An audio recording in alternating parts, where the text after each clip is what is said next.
Actual incident की सच्ची कहानी है। ये बात साल 1949 की है। मैरीलैंड यूएसए में रहने वाला 14 साल का रॉबी अपनी आंट हैरियट और उनकी फैमिली के साथ रहता था। उसकी आंट पैरानॉर्मल एक्टिविटीज और डार्क स्टडीज की प्रोफेसर थी और वो उन लोगों की मदद करती थी जिनके चाहने वाले अब इस दुनिया में नहीं रहे। रॉबी के पेरेंट्स नहीं थे, इसलिए रॉबी हमेशा अपनी आंट हैरियट से जिद करता रहता था कि उसे अपने पेरेंट्स से एक बार बात करनी है।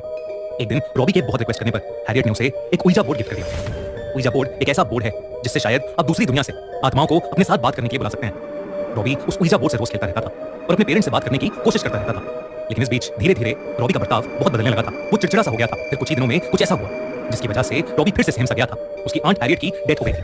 हैरियट की डेथ के बाद रॉबी पूरे टाइम उस ouija बोर्ड पर लगा रहता था। वो अपनी आंट से बहुत प्यार करता था और वो किसी भी कीमत पर उनको वापस बुलाना चाहता था। धीरे धीरे रॉबी पागल सा होने लगा था। उसे घर की दीवारों में से खड़खड़ाहट की आवाजें आती थी। कभी उसे ऐसा लगता था कि जैसे उसकी आंट उसे पुकार रही है, तो कभी उसे लगता था कि वो किसी से लड़ रही है, कभी उसे किसी औरत के रोने की आवाज आती थी, तो कभी उसी औरत के जोर जोर से हंसने की आवाज। हैरियट के बाकी फैमिली मेंबर्स ये सब ऑब्जर्व कर रहे थे। उन्होंने देखा कि रॉबी बहुत गुस्सैल हो गया है। एक बार